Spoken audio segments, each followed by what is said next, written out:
سامان نریمان جهان وارد محوطه میشه و توی دروازه یه گل زود هنگام برای تیم تراکتورسازی تبریز. سامان نریمان جهان حساب کار 1-0 میکنه. با هم نگاه میکنیم این لحظه است که ضربه رو زد و توپ در گوشه دروازه قرار گرفت. خوب زد ضربه رو، دور از دستان فروزان هم بود شوتش.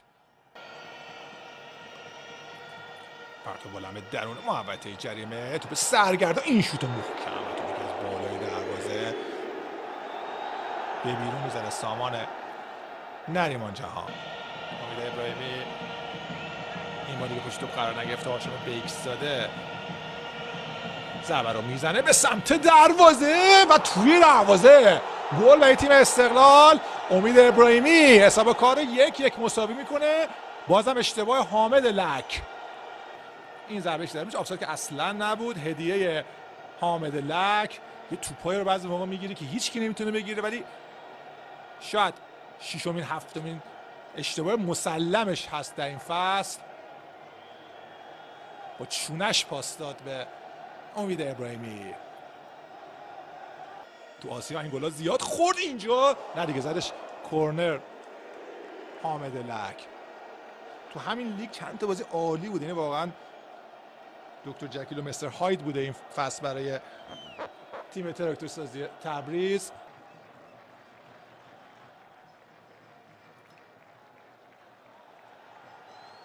چه گره خورده اونجا کار. محسن کریمی موقعیت، این شوت از راه دور و توپی که از کنار دروازه بیرون میره. تو سمت راست میاد روی دروازه، این ضربه سر و توپی که ادینیو به شکل خطرناک از کنار دروازه بیرون میزنه.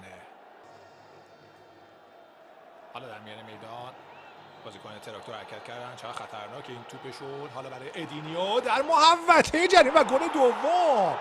گل دوم برای تیم تراکتورسازی. چه زمانی هم گل میزنه. بهترین زمان برای تراکتور و بدترین موقع واسه گل خوردن استقلال. با هم نگاه میکنیم چقدر راحت گل زدن.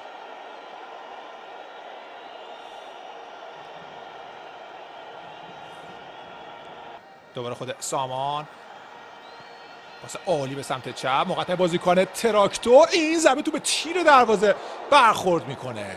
ضربه فرید بهزادی کریمی، کار زیبای تیمی تراکتور و بدشانسی تونی اولیویرا و تیم تراکتورسازی تبریز. سامان نریمان جهان بازم پا به توپ شده، توپو میندازه به ادینیو، خودش بلافاصله حرکت که چه فضایی داره. حالا توپو میندازن برای خودش، این ضربه صد چه گل خوشگلی زدن. 3-1 میشه، پیرنش در میاره همونجا میندازه و حساب کار 3-1 میشه. قشنگ کار کردن در این صحنه،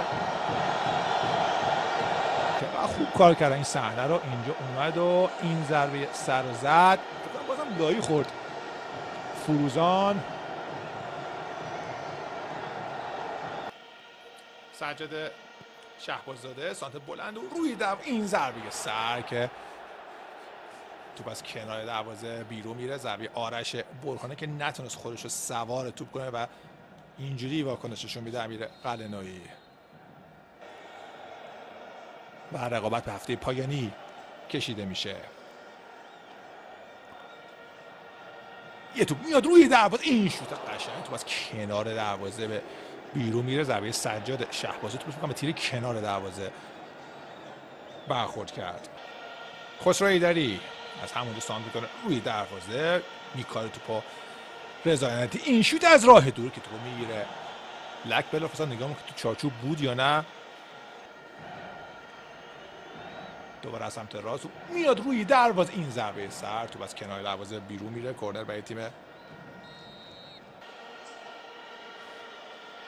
جاسم کرار. یه چرخش، این ضربه که لک راحت توپو در اختیار میگیره. حرکت از سامان نریمان جهان، توپو برمیداره و میره پشت محوطه. صادقی رو از پیش رو برمیداره. چقدر خوبه این پسر. سامان نریمان جهان حساب کارو 4-1 میکنه. فوق العاده است. یه هتریک رویایی برای سامان نریمان جهان و به لحاظ آسیب دیگه بازیکنان به هر حال شانس نیاورد.